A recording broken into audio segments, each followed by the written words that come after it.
नमस्कार दोस्तों। आज के वीडियो में हिंदी साहित्य के इतिहास के अंतर्गत आदिकाल पर हम चर्चा करेंगे। आदिकाल जिसकी समय सीमा है 1050 से 1375 और आदिकाल को आचार्य रामचंद्र शुक्ल द्वारा वीर गाथा काल नाम दिया गया है। साहित्य मानव समाज के विविध भाव एवं नित्य नवीन रहने वाली जो चेतना है उसकी अभिव्यक्ति है। किसी काल विशेष के साहित्य की जानकारी से तब युगीन जो मानव समाज है उसकी समग्रता को जाना जाता है कि उस समय जो लेखन था, जो कवि थे, उस समय कैसी परिस्थितियाँ थी। यह हम उस काल के जो रचा गया इतिहास है, जो रची गई रचनाएं हैं, उनके माध्यम से हम इस बात को ज्ञात करते हैं। आदिकालीन साहित्य भी इसका अपवाद नहीं है। आदिकाल का संपूर्ण साहित्य भारतीय जीवन संक्रांति काल में निर्मित हुआ। इस युग के साहित्य को स्थान भेद के आधार पर यदि देखें तो दो आयामों में विभक्त किया जा सकता है। पहला जो आयाम है पश्चिमी अंचल का साहित्य और दूसरा आयाम जो है उसे पूर्वी अंचल का साहित्य कह सकते हैं। जो पश्चिम अंचल का साहित्य है उसमें शौर्य और विलासिता से पूर्ण जो सामान्य जीवन था उसके परिवेश का देखा जा सकता है और इस क्षेत्र की कृतियों में राजस्तुति, ऐतिहासिकता, वीरता और श्रृंगार की जो प्रवृत्तियाँ थीं वह देखने को मिलती हैं।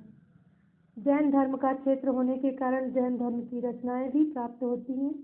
अतः पश्चिम में चरित्र और प्रशस्ति प्रधान काव्यों की रचना भी हुई, जबकि पूर्वी अंचल में बौद्ध धर्म के निरंतर परिवर्तन हो रहा था उसका प्रभाव सिद्ध साहित्य में दिखाई पड़ता है। सिद्धों तथा सिद्ध साहित्य की प्रतिक्रिया को यदि हम देखें, उनके जो स्वरूप था, नाथों का जो साहित्य था, जो नाथ साहित्य का प्रादुर्भाव हुआ था, उसे भी हम देख सकते हैं। इस आदिकाल में हिंदी साहित्य के समानांतर संस्कृत और अपभ्रंश साहित्य की भी रचना हो रही थी, जिससे संस्कृत साहित्य तो नहीं पर अपभ्रंश साहित्य सामान्य जो जन जीवन था, सामान्य जन की जो भाषा के निकट था और निकट होने के कारण हिंदी साहित्य के लिए यह निरंतर साथ चलने वाली पृष्ठभूमि का कार्य भी कर रहा था। आचार्य रामचंद्र शुक्ल ने अपभ्रंश काल के अंतर्गत अपभ्रंश और प्रारंभिक हिंदी दोनों की रचनाएं सम्मिलित की थी। अधिकांश इतिहास लेखकों का मत है कि अपभ्रंश की अंतिम अवस्था और पुरानी हिंदी में अत्यधिक एक रूपता दिखाई पड़ती है। चंद्रधर शर्मा गुलेरी ने परिनिष्ठित अपभ्रंश को पुरानी हिंदी के रूप में भी स्वीकार किया है और आचार्य शुक्ल ने 4 अपभ्रंश और 8 देश भाषा के ग्रंथों का उल्लेख किया है। राहुल सांकृत्यायन ने भी इन्हीं अपभ्रंश की रचनाओं को हिंदी कहा है। शिव सिंह सेंगर को यदि हम देखें तो उन्होंने प्राचीन जनश्रुति के आधार पर पुष्पदंत को ही हिंदी का प्रथम कवि भी माना है। 10वीं शताब्दी में जिस साहित्य का निर्माण हुआ उसका रूप परिनिष्ठित होने के साथ ही थोड़ा भिन्न भी है और जिसे हम हिंदी की संज्ञा देते हैं। आचार्य शुक्ल ने अपभ्रंश के अंतर्गत अपभ्रंश और प्रारंभिक हिंदी दोनों की रचनाएं सम्मिलित की हैं। इस समय हिंदी साहित्य की एक प्रमुख काव्य जो प्रवृत्ति है राचक काव्य धारा, हिंदी में इसका हम देखें तो विकास अपभ्रंश के रूप में ही हुआ है। आदिकाल के उदय के मूल कारणों में तत्कालीन अव्यवस्थित राजनीति जो देखने में आती है, उस समय की जो सामाजिक और साहित्यिक प्रवृत्तियां हैं वो हैं विदेशी मुस्लिम और यमन आक्रमणकारी जो थे उनका जो धार्मिक भावना से स्वतंत्र होकर आदिकाल का उदय हुआ था, जिसकी मुख्य प्रवृत्तियों को हम इस प्रकार देख सकते हैं। आश्रयदाता राजाओं की जो अतिशयोक्ति स्तुति या प्रशंसा करना था, और दूसरा देखें तो उसमें ऐतिहासिकता का अभाव देखने को मिलता है। वीर रस और श्रृंगार रस की प्रधानता है। युद्धों का सजीव और जीवंत वर्णन किया गया था इस समय की रचनाओं में। चरित काव्य लिखने की परंपरा उस समय थी। भाषा और छंदों की विविधता भी देखने को मिलती है। राष्ट्रीय एकता का अभाव मिलता है उन रचनाओं में। तो इस प्रकार से यदि हम देखें कि आदिकाल का नाम आदिकाल क्यों पड़ा, या आदिकाल के नाम के संबंध में अनेक विचारक एक मत नहीं है। आदिकाल को अनेक नाम दिए गए, और कौन कौन से रचनाकारों ने क्या नाम दिया उसे हम देखेंगे। जैसे कि वीर गाथा काल को देखें तो यह नाम आचार्य रामचंद्र शुक्ल द्वारा दिया गया। चारण काल जॉर्ज ग्रियर्सन द्वारा कहा गया इस काल को। प्रारंभिक काल मिश्र बंधुओं ने कहा। 20 पवन काल महावीर प्रसाद द्विवेदी जी द्वारा दिया गया। संधि या चारण काल डॉक्टर रामकुमार वर्मा के द्वारा नाम दिया गया। सिद्ध सामंत काल राहुल शंकराचार्य जी ने दिया, और आदिकाल आचार्य हजारी प्रसाद द्विवेदी जी ने कहा। अपभ्रंश काल डॉक्टर धीरेन्द्र वर्मा ने कहा, और वीर काल विश्वनाथ प्रसाद मिश्र द्वारा दिया गया। आधार काल मोहन अवस्थी के द्वारा नामकरण किया गया।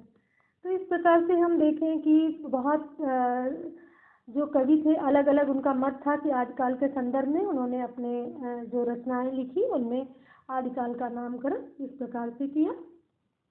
आदिकाल की यदि विवेचना के आधार पर देखें, काल की जो सीमा थी, नामकरण था, प्रवृत्तियाँ थी, और रासो ग्रंथ से लेकर विद्यापति खुसरो के साहित्य तक जो परंपरा बिखरी हुई थी, यदि हम उसे देखें तो आदिकालीन रासो साहित्य और उसका जो विकास था, तो उसे आदिकाल या वीर गाथा काल के अंतर्गत उदय, नामकरण, विषय सामग्री और रासो साहित्य के अंतर्गत देख सकते हैं। रासो साहित्य के अंतर्गत यदि इसके विकास क्रम को हम देखेंगे तो हम इस प्रकार समझ सकते हैं कि वीर गाथा काल में अनेक चरित्र काव्य लिखे गए। इन चरित्र काव्यों के नाम करण जो था उसमें रूपक, विलास, प्रकाश अथवा रासो आदि किए गए। वीर गाथा काल में जो वीर गाथाएं थी रासो नाम से प्रचलित थी, और इन वीर गाथाओं का रासो नाम किस प्रकार पड़ा और उनके संबंध में विद्वानों के जो अलग अलग मत थे वो किस प्रकार थे, तथा यदि जानने का प्रयास करेंगे आगे के चर्चा में कि रासो नाम से जो कृतियां हैं वो संस्कृत और प्राकृत में उपलब्ध थी या नहीं, ये अपभ्रंश और बाद में लिखी हुई हिंदी जो गुजराती में मिलती है। रासो शब्द के अर्थ के संबंध में भी विद्वान एक मत दिखाई नहीं पड़ते। इस बारे में भी उनकी अलग अलग उनके मत थे, राय थी, और ये मत हम इस प्रकार देख सकते हैं कि रासो शब्द का अर्थ या विद्वानों ने क्या किस शब्द से रासो शब्द बना होगा, इसके बारे में किसने क्या कहा, पहले हम ये जानने का प्रयास करते हैं।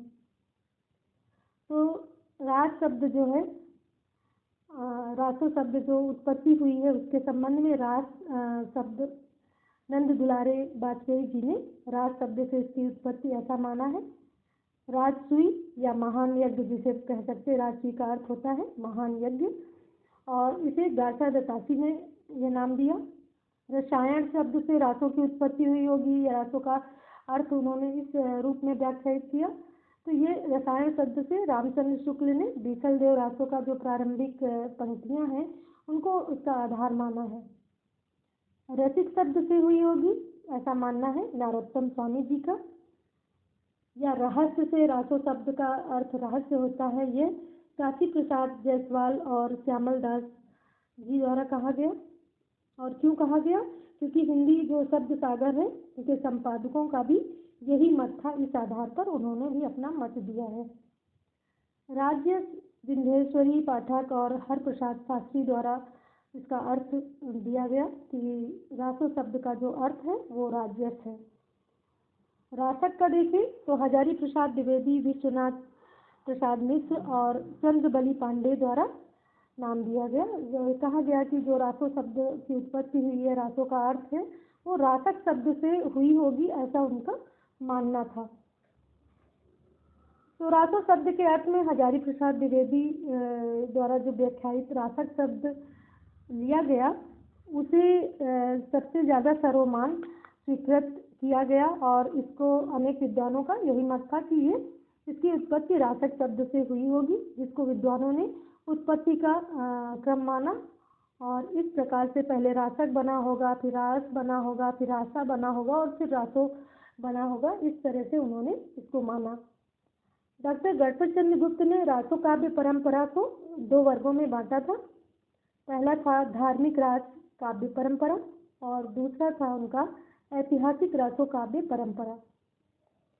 धार्मिक काव्य परंपरा के अंतर्गत उन ग्रंथों को लिया जा सकता है जो जैन कवियों द्वारा लिखे गए और उनमें जैन धर्म से संबंधित जो व्यक्तियों को उसमें नायक बनाया गया था।